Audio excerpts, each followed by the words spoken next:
Hello, it is Ryan, and I was on a flight the other day playing one of my favorite social spin slot games on ChumbaCasino.com. I looked over at the person sitting next to me, and you know what they were doing? They were also playing Chumba Casino. Everybody's loving having fun with it. Chumba Casino is home to hundreds of casino-style games that you can play for free anytime, anywhere. So sign up now at ChumbaCasino.com to claim your free welcome bonus. That's ChumbaCasino.com and live the Chumba life. Sponsored by Chumba Casino. No purchase necessary. VGW Group. Void where prohibited by law. 18 plus. Terms and conditions apply. If you're a facilities manager at a university, you know students rely on the cafeteria for breakfast, lunch, dinner, and the occasional late-night snack. So when a dishwasher breaks down and dirty plates pile up, the mess hall can turn messy in the blink of an eye. Enter Grainger. With over 1 million industrial-grade products and fast delivery, the product you need now is never far away. So you can turn that dishwasher back into a lean, clean washing machine. Call, click Grainger.com, or just stop by. Grainger, for the ones who get it done.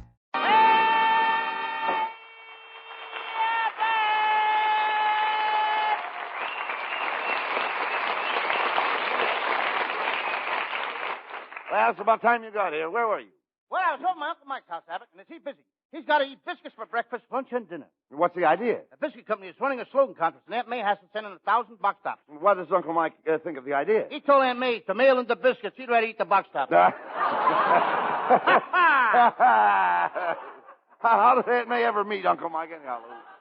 The first time they met, it was at the country club, and they spent the first date in the country. And the next time they met was at the swimming club, and then they went swimming. And after that, they got married, and they went to another club that influenced their lives. What club was that? The store club. Well, they're quite a couple. Oh, yes. Uncle Mike says he has only been 2 times in his life that he didn't understand Aunt May. When was that? Before they were married and after. Oh, you should get married, Costello, and quit running around. Every night you wind up with a different girl. You're right, Abbott, and I'm tired of winding up. I want to start pitching. How are you going to... Go ahead. We give you time. How are you getting along with your new girl, Lou? Oh, how am I getting along with my new girl? She's got me eating out of her hand. She has? Next week, she's going to buy me a dish. But I don't think I want to marry her anyway, Abbott. She wears very expensive clothes. Oh, no, wait. How do you know her clothes are expensive? Every time I go over to her house, there's a guy in the closet guarding them. Oh, get him out of here. Get him out. All right. Well, wait a minute. What are you doing with that rubber doll? Huh? What are you doing with that rubber doll? Present for my sister's baby, Tony. He's 1 year old today. Has the baby learned to walk yet? Abbott, the kid is only 1 year old. He only learned how to drive the car last week. What? What's the baby's name? My sister's 5th baby. She named it Ming Toy Lotus Blossom. Ming Toy Lotus Blossom? Why did she name the child that? I read in a big book that every 5th child born is a Chinese.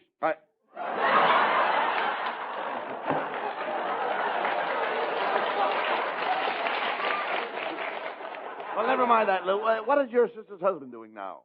Oh, what's he doing now? He had a little filling station. And what a filling station.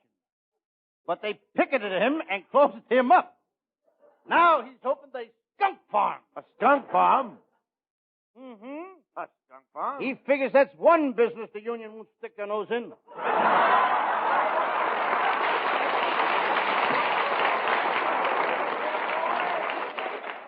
You know, I haven't seen your brother-in-law in a long time. How is he, Lou? You would know him, Abbott. The sands of time have changed his face. Well, he's only a young guy. How could the sands of time change his face, Costello? My sister belted him in a puss with an hourglass. Where are your sister and husband living now? Now has granulated eyelids. Yeah. Lou, where are your sister and husband living now? I'll let you know in a second here. In the middle of the page. A minute. They're living in Pasadena, and boy, is that a ritzy town. Oh, no.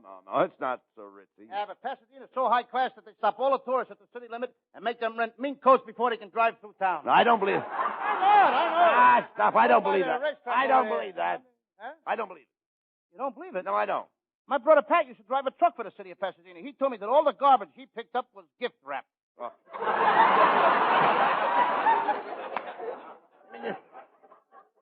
You mean your brother Pat drives a garbage truck? Oh, he's just doing that until he gets his new invention on the market. His invention will change the whole toothbrush industry. What is it? A tooth on a stick to clean brushes.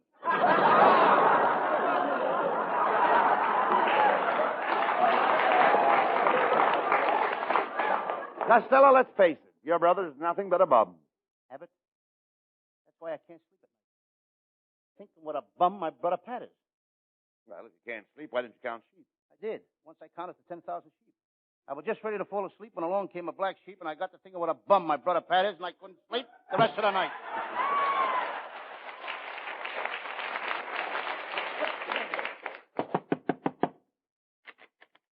Costello, here's that bicycle that you ordered.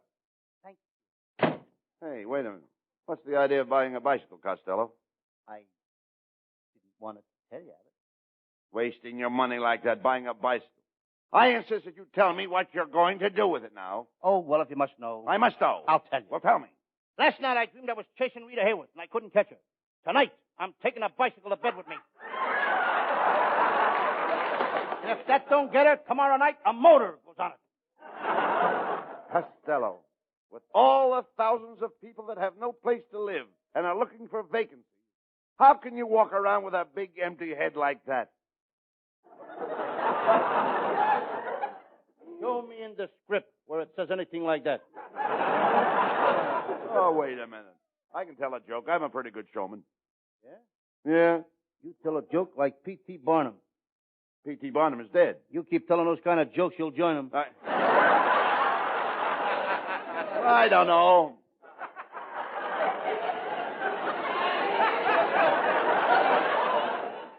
I don't know about that, Lou. My wife always laughs at my jokes.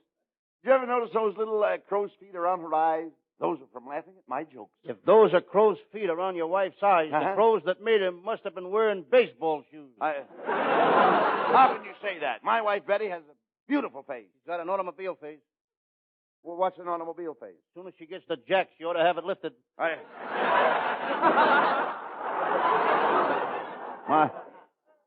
My wife is okay. You'd better be off if you found a nice home. Well, you'd be much better off, Lou, if you found a nice home with a loving girl and got married yourself. Do you know where you're at? No. I don't. But my wife is okay. You'd be better off if you found a nice home, loving girl. I'm lost myself now. I found it out. All right, I found mine.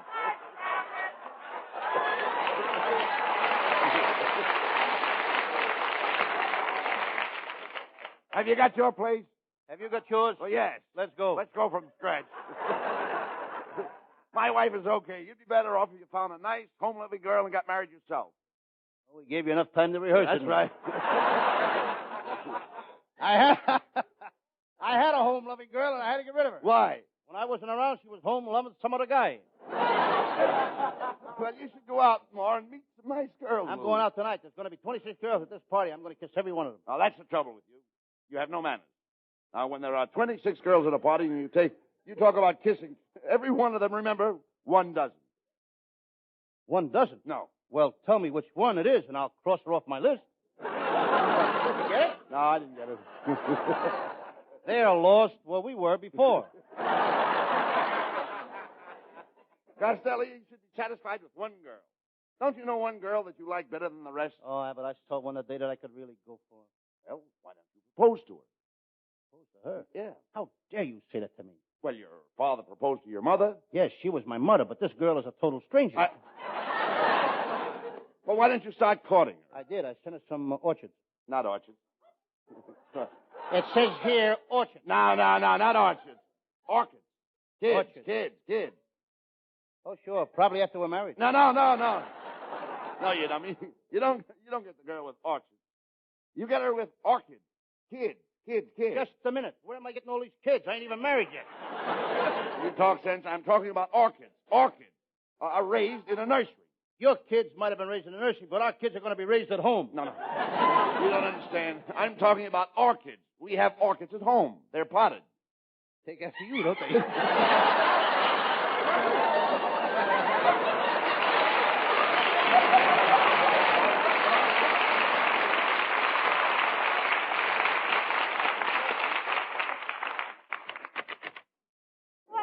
Hello, boy. Hey, look, Where did this come from, kid?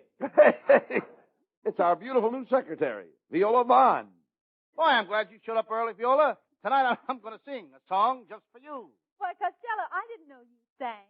Oh, I got a high voice. I can hit a high U above T. Hi, you. Fine, thanks. How you? Pay no attention to him, Viola. Pay no attention to him. Why don't you and I have a bite of supper after the show, huh? Well, Just a minute, Viola. I hired you. Don't you think you should go out with me, kid? Please, Mr. Costello, I'll decide who I want to go out with. Well, that suits me. Make your own choice. I won't try to help you in any shape or form. With your shape and form, nothing will help you. Oh, that was awfully clever, Abbott. Oh, yeah. You know, Viola, Abbott is practicing up for television. Well, why would Mr. Abbott want to be on television? It's the only way he can get in every bar in town at once. Well, Abbott, I think we both struck out. Now, you tell one, Viola.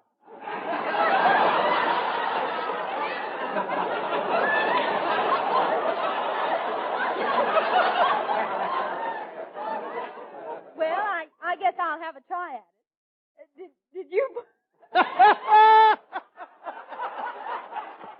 I knew it was too good to last. Well, I'll have a try at it. Did you boys know that my uncle is in the hospital? No, Viola. Tell us what happened. My uncle was watching two men hoisting a piano into the fifth-floor window of a hotel. He was standing underneath them yelling, heave-ho, heave-ho. But wait a minute now. How did he get into the hospital? They thought he said, leave go. Let's give this kid $6 silver and a box of Snickers. Quiet, Costello. I think Viola has a terrific sense of humor. Oh, thank you, Bud. I have another funny story.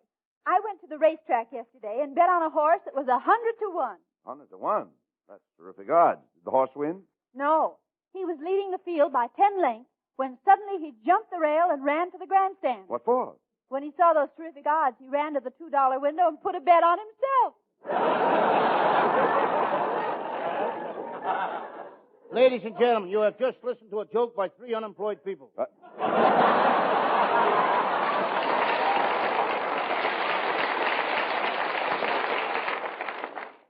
Three unemployed people? Yeah, you, Viola, and the guy that wrote the stuff. Oh, that's all.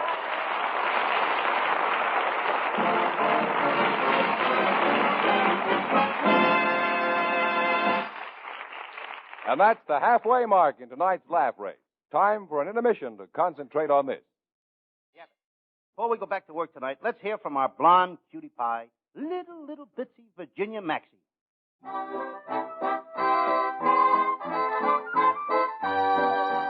East is east and west is west, and the wrong one I have chose. Let's go where I'll keep on wearing those frills and flowers and buttons and bows, rings and things and buttons and bows. Don't bury me in this prairie, take me where the cement grows. Let's move down to some big town where they love a gal by the cut of her clothes, and I'll stand out in buttons and bows. I love you in buckskin, a skirt that I've homespun, but I love you longer, stronger, where your friends don't tote a gun. My bones denounce the buckboard bounce, and the cactus hurts my toes.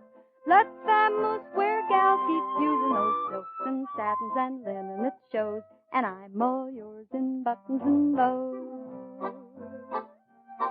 I love you in buckskin, or skirts that I've homespun, but I love you longer, stronger, where your friends don't tote a gun. My bones denounce the buckboard bounce, and the cactus hurts my toes. Let vamoose where gals keep using those silks and satins and linen that shows, and I'm all yours in buttons and bows. Give me Eastern trim and where women are women in high silk hose and peekaboo clothes, French perfume that rocks the room, and I'm all yours in buttons and bows.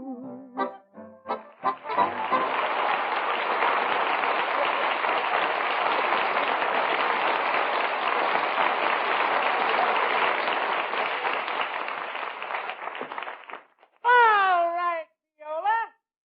If you're so fussy, I'll take somebody else. What's the matter, Costello? Well, I want to take Viola Vaughn to the football game Saturday. So I got seats on the 50-yard line. But she says that ain't good enough for her. Well, she won't sit on the 50-yard line. No, she wants to sit in the stands. Lou, I didn't know you were interested in football. Abbott, football is that's my meat.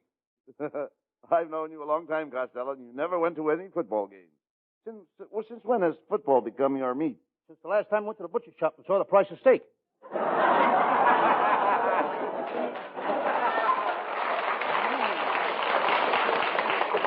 I thought so. You know nothing about football. Ah, don't be silly, Abbott. I used to play football. The coach says I played like a tiger. Oh, you must have been good.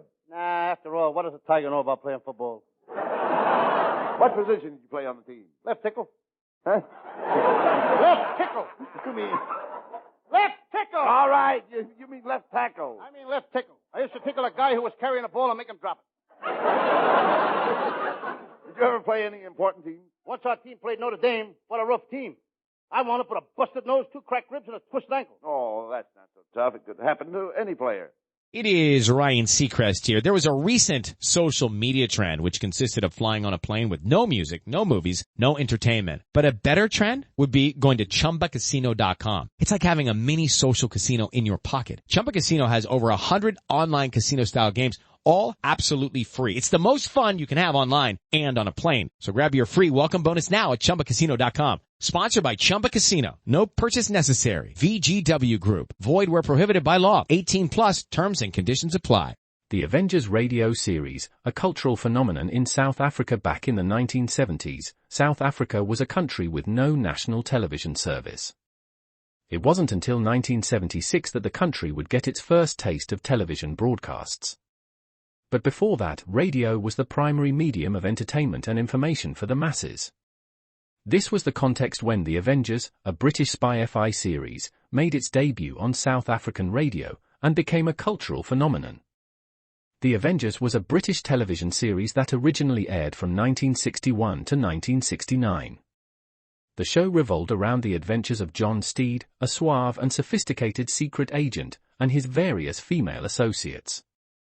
The series was a unique blend of traditional spy thriller elements with science fiction and fantasy, which set it apart from other shows of its time. While the series was hugely popular in the UK and had also made a significant impact in the American markets, being one of the rare British series given a network transmission slot, it was virtually unknown in South Africa. This was primarily due to the lack of a national television service in the country until 1976. However, as a film series, The Avengers was able to gain some exposure in South Africa through film rentals. But it was the launch of the radio series that truly brought The Avengers to the masses in South Africa. Come and listen at www.myclassicradio.net. While sitting on the bench?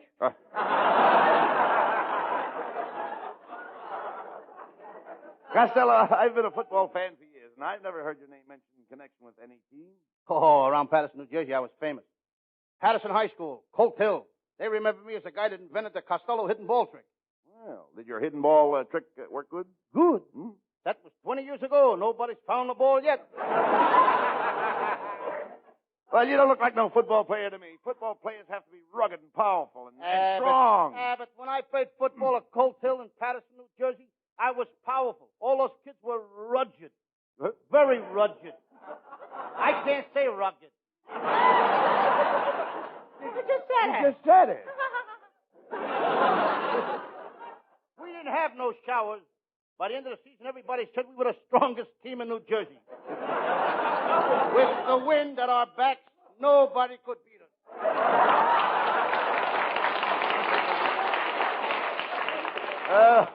That must have been some football team. I remember our last game, Abbott. I was calling the signal. Mildred, Maine 6664. Gladys, Hollywood 7953. Betty, Walnut 3841. Wait a minute. Well, yeah, but what was the idea of using girls' phone numbers as signals? Strategy. While the other team was writing them down, we scored 46 points.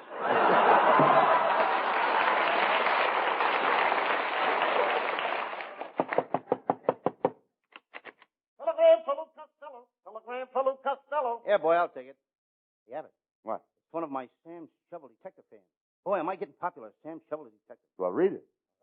Dear Lou Costello, I never miss your program. I really enjoy your portrayal of Sam Shovel, private detective. Your acting was so thrilling my hair stood on end. I'm coming over to see you tonight. Mr. Costello, someone here to see you. Show the man in. No man, just a few hairs standing on end. Well, Costello, Sam Shovel, you're really killing the people. What case have you chosen for your Sam Shovel story tonight? Well, it's a case I worked on in the Sahara Desert. I call it The Two Dirty Bedouin Winds, or It's Time to Change the Sheets. Well, that's an old case, Costello. Haven't you got one more up to date? Well, my latest case. I call it the case of the telephone operator who died dancing, or sorry, wrong Rhumba. All right, let's go on with the case.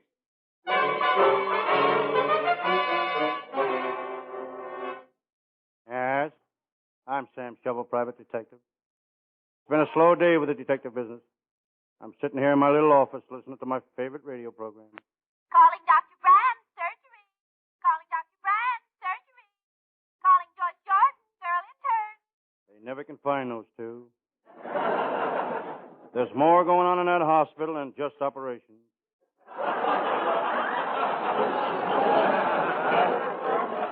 I turn off the radio. I listen to the wind howling on the outside. You all partner?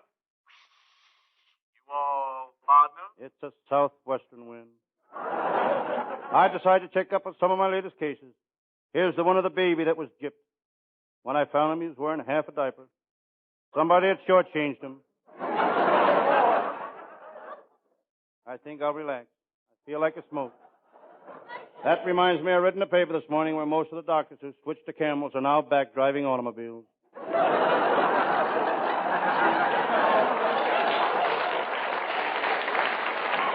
I gaze out the window in the office across the street. I see Mamie, the stenographer. What a girl. I took her to dinner last night. She eats like a bird. She always orders worms. It's about time for my pal, Lieutenant Abbott of the Homicide Squad, to show up. Last week when the Red Cross asked for blood donors, Lieutenant Abbott was the first to volunteer. He gave his blood the hard way. The hard way. He cut his throat. Every time I think of Lieutenant Abbott, I think of his bow-legged wife. Brother, is she bow-legged? When Mrs. Abbott sits around the house, she really sits around the house.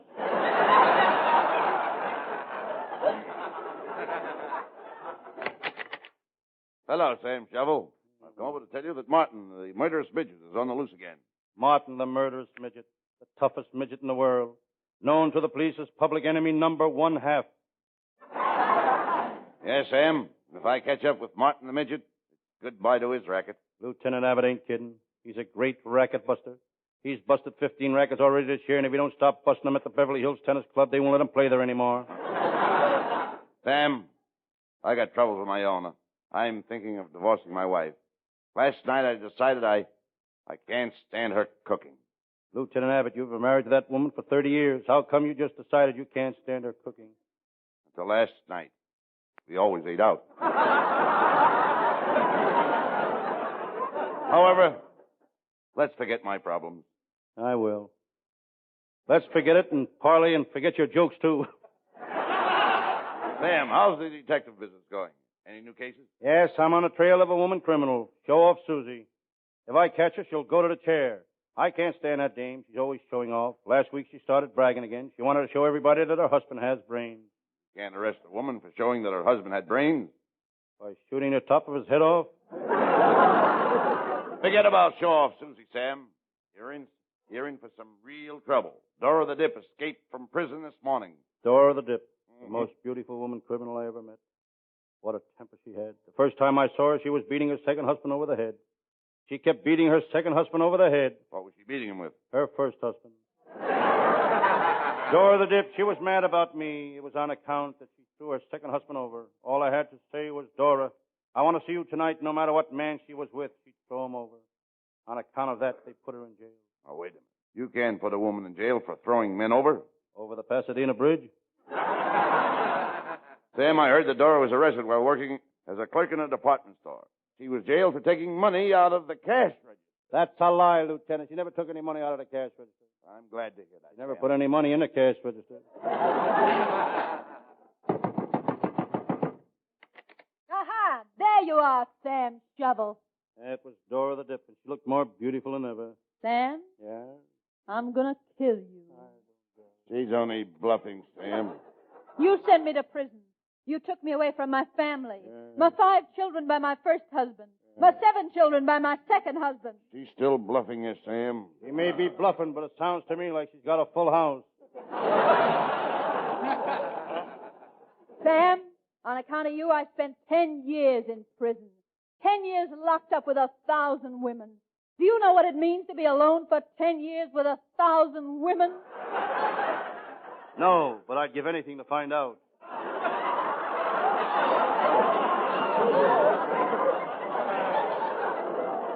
It must have been terrible in prison, Dora. Lieutenant Abbott, you don't know what I went through. All day long I had to pose with my twin sister for pictures for prison magazine ads. What did the ad say? Which twin has the crime wave? But now I'm free, Sam Shovel, and I'm going to make you suffer as I've suffered. Sam? Yeah? Part of me died in that prison. Don't worry, Dora. With what you got left, you can do plenty of living. Dora, you haven't changed a bit. I thought prison would straighten you out. If they straighten her out, she could sue them for every cent they got. Sam Shovel, in spite of what you did to me, I'm still mad about you. You are? Yes, Sam. You're different from any man I ever met. Now you tell me the same. Okay. You're different from any man I've ever met.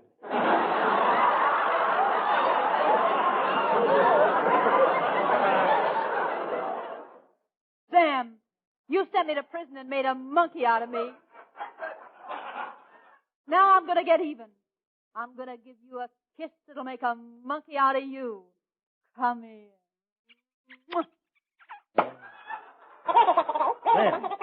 Sam Shovel, speak to me. Where are you, Sam? Up on a chandelier. Don't stand there. Toss me a banana and a bag of peanuts. Well, Costello, you sure worked hard tonight.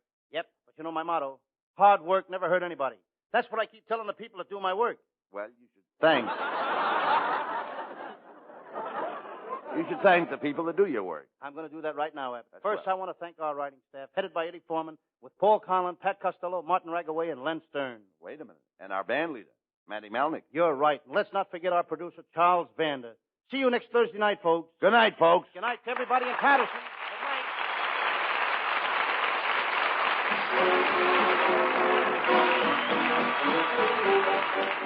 Listen each Thursday night at this time for another great Abbott and Costello Show, produced and transcribed in Hollywood. Be sure to stay tuned for the outstanding entertainment which follows throughout the evening on this ABC station.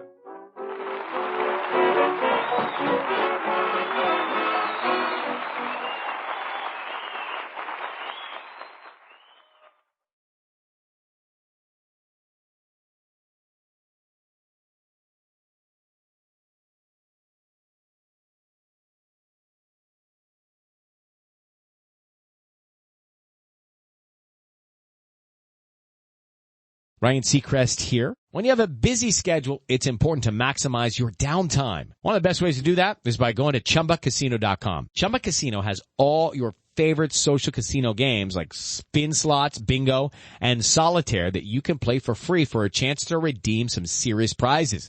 So hop on to ChumbaCasino.com now and live the Chumba life. Sponsored by Chumba Casino. No purchase necessary. VGW Group. Void where prohibited by law. 18 plus terms and conditions apply. The Black Museum.